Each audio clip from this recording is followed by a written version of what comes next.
السلام علیکم۔ Drama cell عید الازمان ہی جس میں انائزہ بلیک میلنگ سے بچنے کے لیے شارک کے ساتھ اس کے گھر واپس چلی گئی۔ انائزہ کو دیکھ کر شارک کی والدہ شارک سے پوچھتی ہیں کہ یہ واپس آنے کے لیے کیسے مان گئی، جس پر شارک نے بھی کہہ دیا کہ اسے خود ہی سمجھ آ گئی کہ مجھ سے الگ ہو کر اس کو سوائے گھاٹے کے کچھ نہیں ملنے والا، بس اس لیے میرے ساتھ واپس آ گئی۔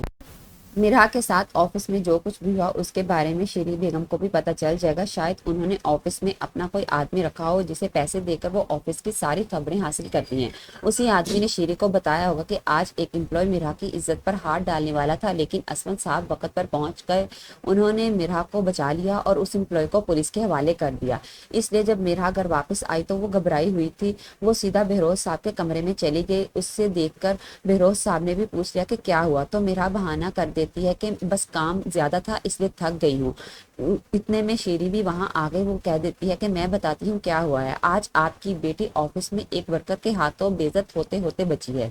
یہ سن کر بہروز صاحب بھی پریشان ہو جائیں گے۔ ہو سکتا ہے کہ وہ میرا سے کہیں کہ تم آفس مت جایا کرو۔ یہ سن کر میرا پریشان ہو جائے گی۔ شام کو جب اسمند آیا تو اس نے میرا کو پریشان دیکھا تو پوچھ لیا کہ کیا بات ہے، تم پریشان کیوں ہو، جس پر میرا اسمند کو بتا دے گی کہ شیری آنٹی نے بابا کو وہ سب بتا دیا ہے جو آج آفس میں ہوا، اس لیے بابا نے مجھے آفس جانے سے منع کر دیا ہے۔ پھر شاید اسمند بہروز صاحب کو سمجھائے کہ آپ میرا کے آفس جانے پر پابندی مت لگائیں، میں ہوں نا، میں میرا کے ساتھ کبھی کچھ غلط نہیں ہونے دوں گا۔ اسمند کے سمجھانے پر شاید بہروز صاحب مان جائیں اور میرا کو آفس جانے کی اجازت دے دیں۔